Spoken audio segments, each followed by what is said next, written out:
set 10 हेरौँ अब what is the range of the function f f कस एक्सको रेन्ज कहाँसम्म जान्छ भन्दाखेरि -1 देखि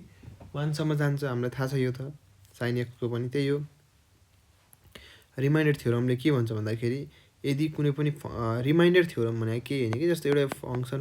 फङ्सनलाई तपाईँले एक्स माइनस ले डिभाइड गर्दाखेरि एफ अफ एले हाम्रो के दिन्छ रिमाइन्डर दिन्छ त्यही हो राइट द इन्टरभल नोटेसन भनेपछि नोटेसन हेर्नु न 0 पनि हो अनि 0 भन्दा ठुलो पनि हो भनेपछि यो यसले इक्वल टुले 0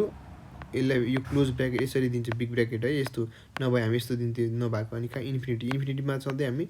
यसरी सानो दिन्छौँ है यति कुरा बुझ्नु इन्फिनिटीमा अहिले पनि तपाईँले कहीँ पनि देख्नुहुन्न इन्फिनिटीमा यस्तो दिएको इन्फिनिटीमा सधैँ यस्तो हुन्छ है सिङ्गुलर म्याट्रिक्स भनेको डिटर्मिनेन्ट 0 भएको म्याट्रिक्स यो बुझाउनै परेन स्क्वायर म्याट्रिक्स हुन्छ सधैँ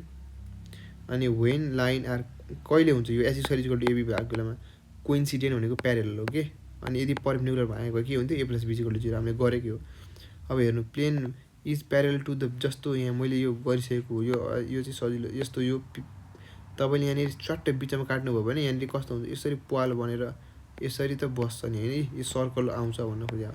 cos 3 भनेको 4 cos क्युब माइनस 3 cos ए कहिलेकाहीँ sin 3a सोध्छ कहिलेकाहीँ cos 3a सोध्छ semi circle angle in a semi circle भनेको के हो जस्तै यस्तो भयो होइन यो ट्रायङ्गल भन्यो यो त बनाउन खोजेँ होइन मैले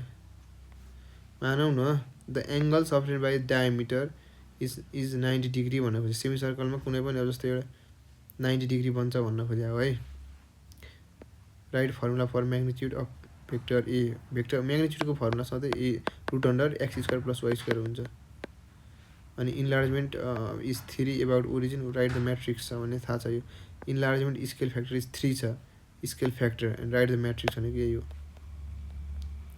ल अब हामी मोडल